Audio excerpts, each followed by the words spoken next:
You know, I can just hear Tom Holland being like right now to Robert Downey Jr. just being like, "We did it, Mr. Stark. We were in a shit movie."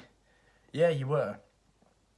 So Dolittle is a movie that is based around Dr. Dolittle, the character who can speak to animals, who's a zoologist or an explorer, doesn't really explain what he is. I don't personally know what he is. All I know is that Robert Downey Jr. plays yet another British person.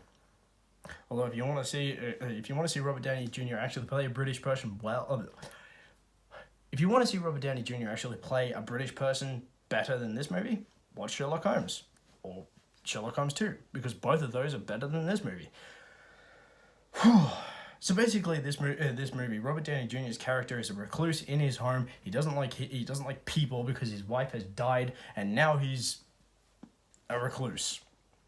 But because the Queen of England turns around and says, "You know what? I'm dying of this weird poison. I need you to go to this island that just so happened to be your wife's last known location. Please go and find it." So that's basically it. So he goes to the island, and he goes to find a cure. Okay, basically, I have a problem.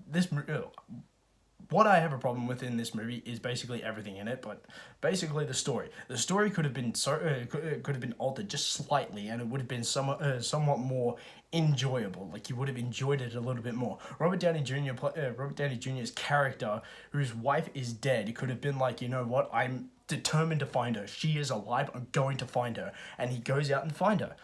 There you go. There's like 15 minutes out of the movie. Done. You are better. Like you have more focus. You have better pacing and shit like that. This movie takes a while to get going. Like for 15 minutes in this movie, I was sitting there like this, just like, can we please get going? Can we start going, please?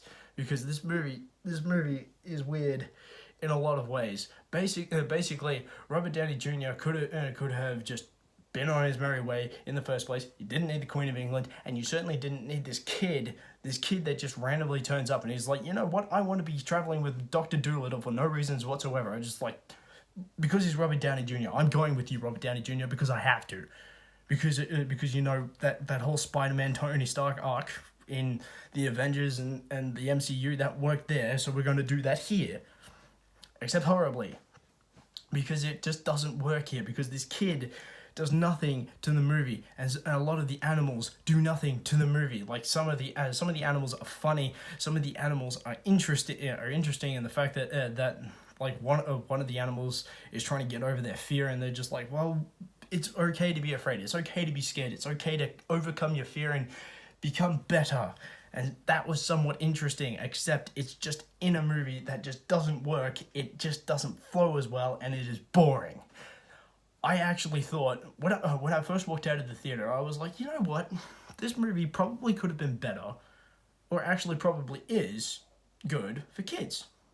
But then I remembered that there were kids in the theater that I was in that were walking around trying to find something to entertain themselves. They were bored shitless. This movie doesn't entertain the target demographic that it's aiming for. It's aiming to entertain kids, but kids get bored watching it.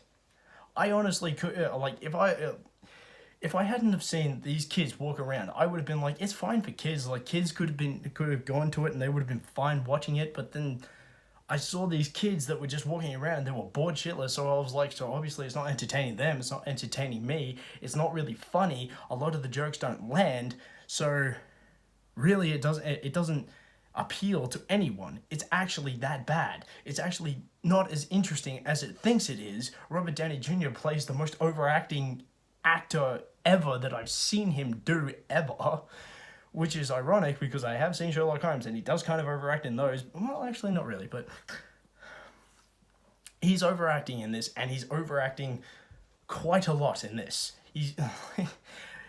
His absurdity is probably the only good thing about this movie. Him and Antonio Banderas, like Puss in Boots is in this movie, and he's like, you know what? I'm just gonna be absurd too, and I'm gonna enjoy doing it. Those are the only two interesting characters in this entire movie that it just falls apart. And then there's also Simon Pegg in this movie, who's the antagonist, who turns up once, twice, 3 times, 4 times, and gone. He turns up for 4 very short scenes, and then he's gone.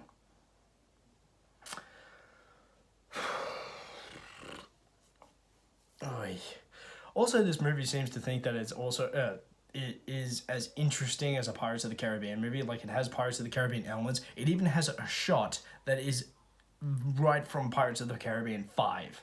Like, there's a like we saw it in the Pirates of the Caribbean 5 trailer, like where one of the guys is where one of the deck mates is just like washing his face, and he looks up and he sees a bird, and then there's a ship in the distance. That is in this movie.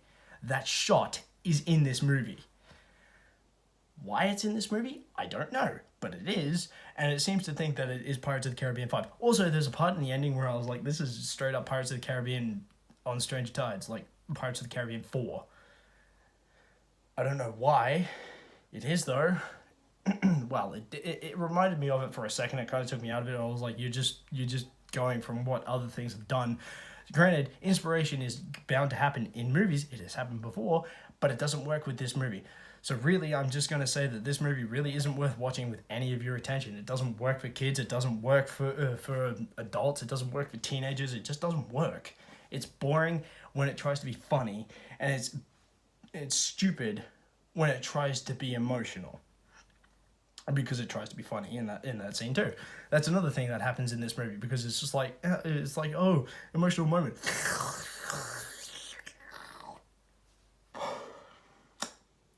Can you please stop drinking? That's the kind of joke that happens in this movie. So if you go and watch this movie, power to you, have fun, but I guarantee you probably won't have fun. This movie's boring. But if you like what you see here and you want to see more, please click the subscribe button, hit the like button, leave a comment below. What's your favorite Robert Downey Jr. movie? And don't put Iron Man or Avengers Endgame, because that's just cheating. Outside of the MCU and outside of this crap, what's your favorite Robert Downey Jr. movie? Comment below, let me know, and I'll see you next time.